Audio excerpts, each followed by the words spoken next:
What's up, everybody? It's Legal Tender. I'm back in the building. I'm back in the vote. Pulled out some notes to make a new video. As always, I want to start off by thanking everybody for supporting the channel. Thank you for the love. Thank you for the support. Thank you, thank you, thank you. I really do appreciate it.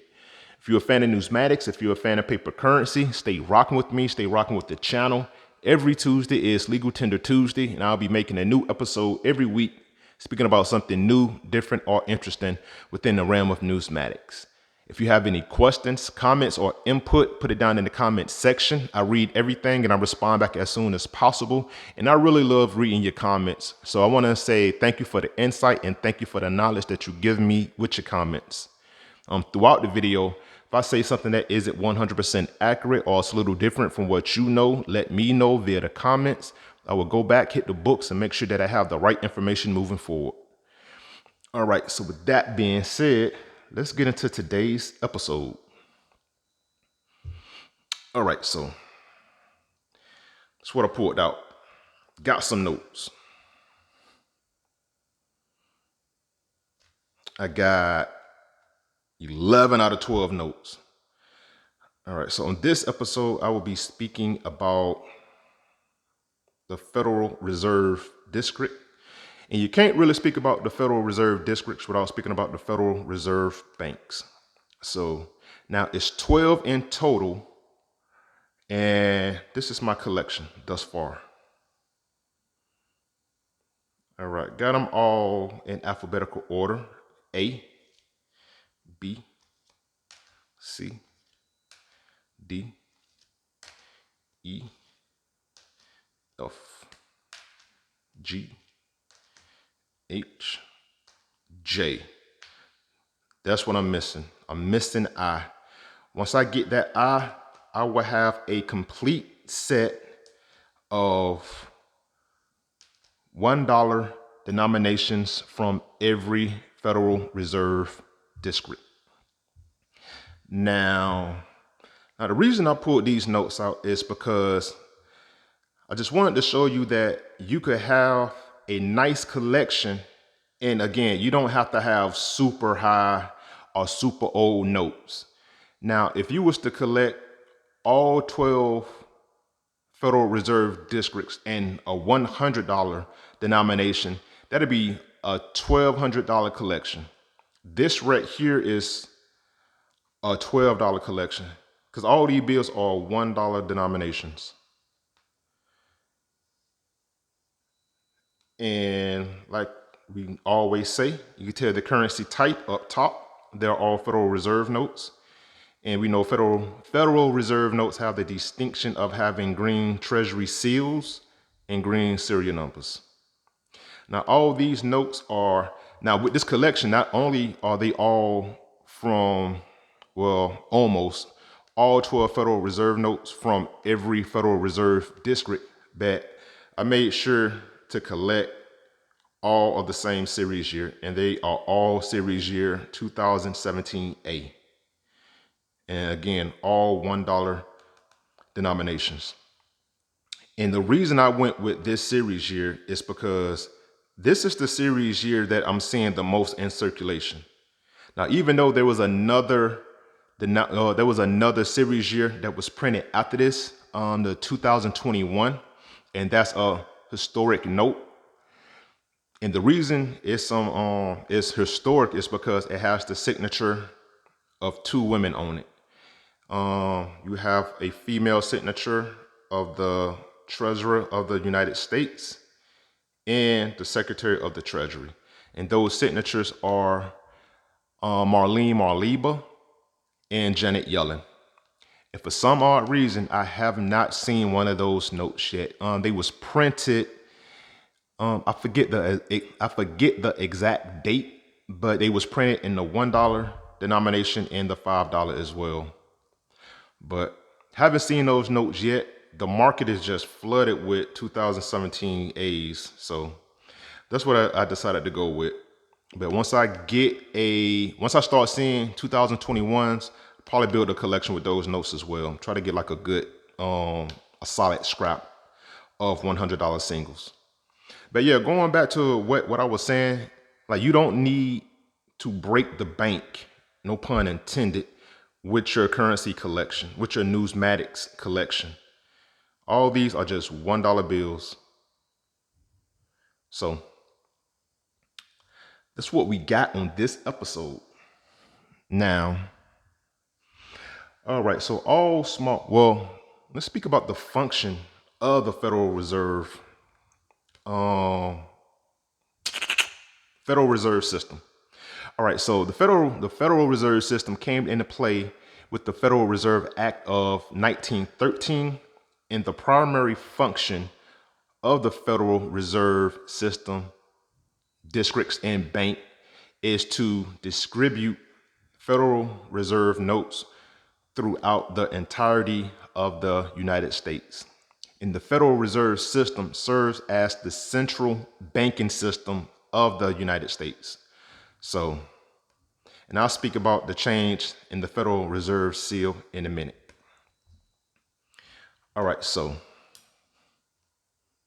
now all small size $1 Federal Reserve notes bear the identifying letter of the issuing Federal Reserve District on the seal and as a serial number prefix letter, and display the bank's identifying number in all four corners of the note. So this right here is the letter that we're speaking about. Let me zoom in a little bit. Well, you can still see it pretty good right there. All right, so that's what we got. Now, and I spoke about this on previous episodes, but if you're just joining in, buckle up, because here we go. All right, so K is the 11th alphabet of the alphabets. It's the 11th letter of the alphabets. So that's why we got K. And we have 12 Federal Reserve districts. And if you got 12 Federal Reserve districts, you have 12 Federal Reserve banks. So all banks are numbered. Well, they have an alphanumeric code, as I like to call it. You have the alphabet right there, and then you have the number right there. Those two will make the alphanumeric code, or the alphanumeric code of that Federal Reserve district. So K11 is the alphanumeric designator for the Federal Reserve Bank. For the Federal Reserve District, and the Federal Reserve Bank is Dallas. Now, K is the prefix letter that starts off that serial number. And you can find the number 11, 1, 2, 3, 4 times. All right, so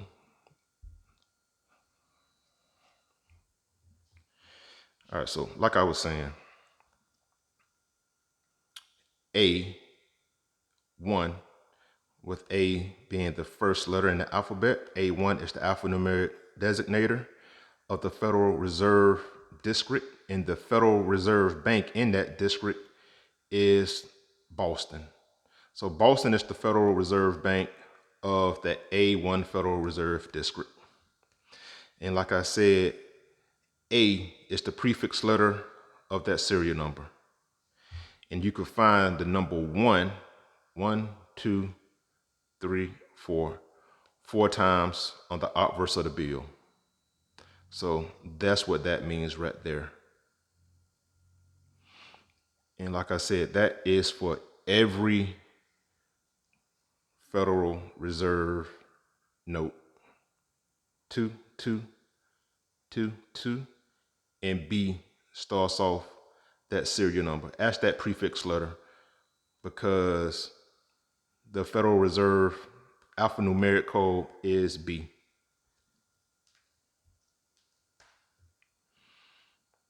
See?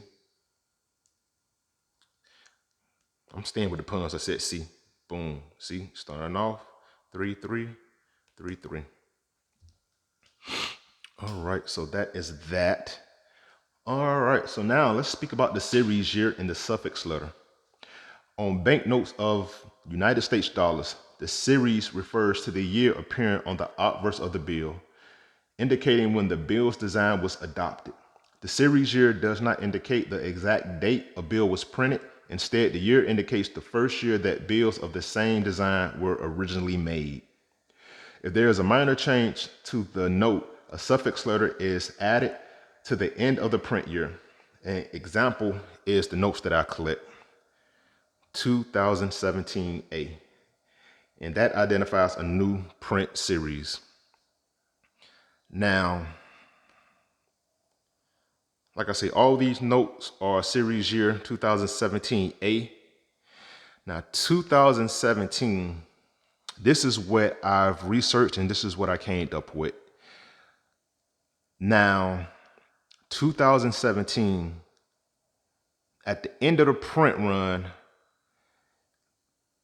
either, I don't know exactly which one, but they either use different ink or they use a different printing method to make these notes. Now, the notes, they still have the same dimensions, 6.14 by 2.61. The composition is still the same, 75% cotton, 25% linen. So the reason the suffix letter was added is because they either use different ink to start making these notes, or they just they use a different machine to print the notes. That's what I read and that's what I came up with. If anybody know anything different, because like what's the difference from series year 2017 and 2017A? You still have the exact same signatures, so why add a suffix letter? I should have pulled out a 2017 note for contrast. But yeah, to my knowledge, it's new ink or a new printing machine. That's why we got the suffix letter A added to the bottom. Now, with the new series that's out, 2021, they changed it because it's different signatures. So, if you got something different, let me know. So, like I said, my little visual aid right here, these are all 12 Federal Reserve districts. And like I said, I got every one of the $1 denomination except 9. And that is and that is the Federal Reserve District of Minneapolis. Got them all except that one. All right, so the reason I got this image up is to show that starting with series year, well, with the monochrome series that started in 1995 and the first note was printed in 1996, every denomination except the $1 and $2 bill had a new design printed. All right, still same old, same old. Let me zoom in a little bit. All right, so we got G7 is the alphanumeric code. G is the prefix letter starting off that serial number. You can find the 7 4 times on a note. And like I said, this image is pre-1995. Let me see right here. We got series year 1950A. Still the same denomination, but a whole new redesign. All right, so you got the monochrome series and got the colorized series. This is the colorized series right here. Now the biggest, another difference is multiple differences. The overall image, the anatomy of the note where things are placed. But another difference is the Federal Reserve System emblem. See, in the prior to series year 1996, you will have the Federal Reserve District Bank alphabet right there. But they changed that. Now it's just an overall universal Federal Reserve System emblem that encompasses all 12 Federal Reserve districts. But you can still identify which bank or which district the note came from right here. Zoom out a little bit. All right, see, Federal Reserve District number. All right, so B is the second letter in the alphabet. B2 is the alphanumeric designator, and B starts off that serial number. The series year done shifted over to the left, and now you have the series year right here as well. But on the previous note, you had the series year to the right of the image. And like I said, this design came into play for all notes starting in series year 1996. And that is for every denomination except for the $1 bill and the $2 bill.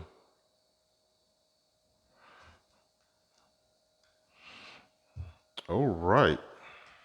Talking a lot about Federal Reserve banks and districts on this one. All right, so going back for a second. All right, so all 12 Federal Reserve districts are, you got Boston is A1, New York B2, Philadelphia C3, Cleveland D4, Richmond is E5, Atlanta F6, Chicago G7, St. Louis H8, Minneapolis 1-9, Kansas City is J10, Dallas K11, and San Francisco is 11-12.